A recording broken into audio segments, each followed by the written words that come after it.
Welcome back. We created the remote data source and the repository, so we finished the model layer. Now let's move to the view model layer. In the MVVM model view model architecture pattern, the view model is a crucial component that acts as a bridge between the UI, which is the view, and the data, which is the model. It's responsible for managing and exposing data to the UI while abstracting away the underlying business logic and data source interactions. Let's create a new package, and I'll name it as ViewModel. And inside this package, I'll create a new class called main activity ViewModel. ViewModel exposes data to the UI components using LiveData and other observable mechanisms. LiveData is a data holder class that can be observed by UI components. When data changes in the ViewModel, LiveData notifies the UI, allowing it to interact and update accordingly. To tell Android Studio that this class will act as a ViewModel, I'll extend it from Android ViewModel. Again, guys, I want from you to refer to the ViewModel lessons in order to have more information and deep information about ViewModels. But as a quick review, we have ViewModel in Android and Android ViewModel. What is the difference between these two view models? Android ViewModel and ViewModel are both classes provided by the Android architecture components for use in the MVVM architecture pattern, but they serve slightly different purposes and have different use cases. The basic ViewModel, it's not Android specific and doesn't have a reference to the Android application or context. It's designed to be used in conjunction with LiveData to expose data to UI components, example activity and fragments, in a lifecycle aware manner. Typically, ViewModel instances are created using the ViewModel provider and don't require access to Android specific components. We use ViewModel for holding and managing data related to the UI, such as configuration changes and data that should survive across screen rotations. It's suitable for non-Android specific logic like data transformation and presentation logic. But since I'm using view models in Android applications that we need to access Android specific components, I'm going to use Android ViewModel here. Android ViewModel is a subclass of ViewModel that is aware of Android application context. It's intended for cases where the ViewModel needs to access Android-specific components such as resources, preferences, or the application context. And why I am using it here? I'm going to pass an instance of application to the repository. So if we go back to the repository, and here the repository waits from us to pass an application instance. So in order to pass an application instance, I'm going to use an Android ViewModel.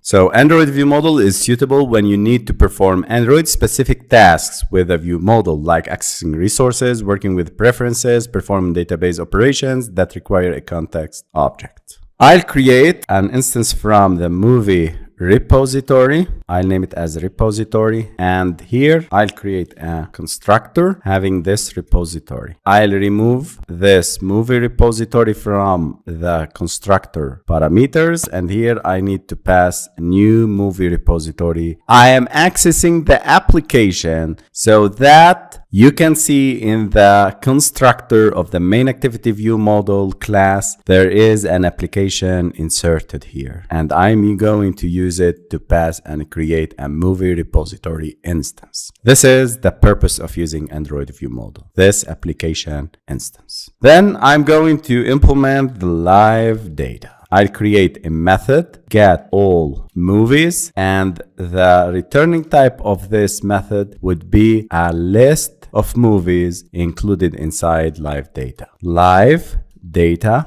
of list of movie. Alt plus enter to import the list class and return. Here I'm going to call the repository instance. So repository.get mutable live data. And the mutable live data of this repository is a list of movie. You can see I'm calling this method in the ViewModel.